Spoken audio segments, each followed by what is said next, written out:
The Biden administration on Friday lifted sanctions on two Iranian entities involved in military missile programs. The sanctions targeting the Mammoth Industrial Group, Mammoth Industries, and its subsidiary, Mammoth Diesel, were originally imposed by the Trump administration in September 2020 as part of efforts to increase a maximum pressure campaign of sanctions on Tehran over its nuclear activity and actions in the region criticized as malign and destabilizing. The delisting appears to be related to legal proceeding on behalf of the law from Ferrari and Associates. Happy for the delisting of our clients today and proud of all of our team who worked on this. And then I gotta go back up here. Don't listen to the hype from any purported experts. This is not a political action. It's one that followed established legal processes and norms, tweeted Eric Ferrari, founder and principal attorney of Ferrari and Associates. Ferrari did not immediately respond to a request for comment by The Hill.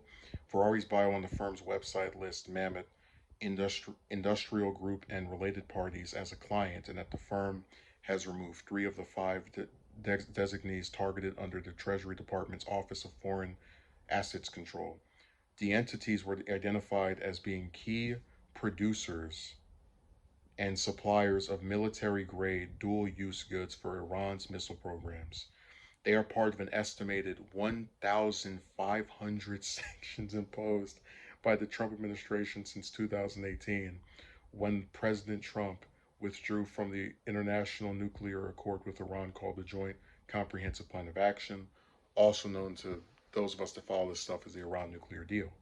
The entities had been designated in 2020 as benefiting and providing support for Iran's primary developer of liquid propelled missiles, according to the original Treasury Department news release announcing the sanctions. So I had no idea up until reading this article that I figured, there were some individual, but 1,500 sanctions. So he gets out of this deal, right? This really, and again, we've criticized Obama left and right on his channel, but one of the two great things he did, aside from restoring relations with Cuba, was the Iran nuclear deal. So Trump rips up this deal and then puts just that literally hundreds of sanctions on Iran, and various individuals there. And that's what kind of makes the thing with Biden here, like, I would come out and say, oh, this is good, because it is good to get rid of these sanctions, because I believe that they're directly standing in the way of, Iran's talked about, this being something that makes them reluctant to even negotiate with us, and with good reason, in my opinion. But if you're only removing two out of over 1,000, it goes back to that thing of like too little action to try and appease a group of people who really are not that hard to get along with.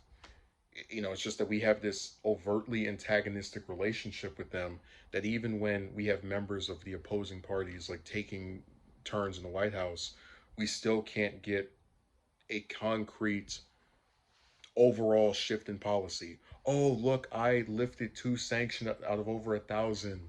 Look at how much I disagreed with the person before me. So like, this is still, I guess, okay, but I hope Biden actually gets rid of most of those, if not all of them. If he wants to have an agreement with Iran and be back in that thing at some point during his tenure, it only makes sense to try to appeal to them in a way such as this, by going further and getting rid of more sanctions.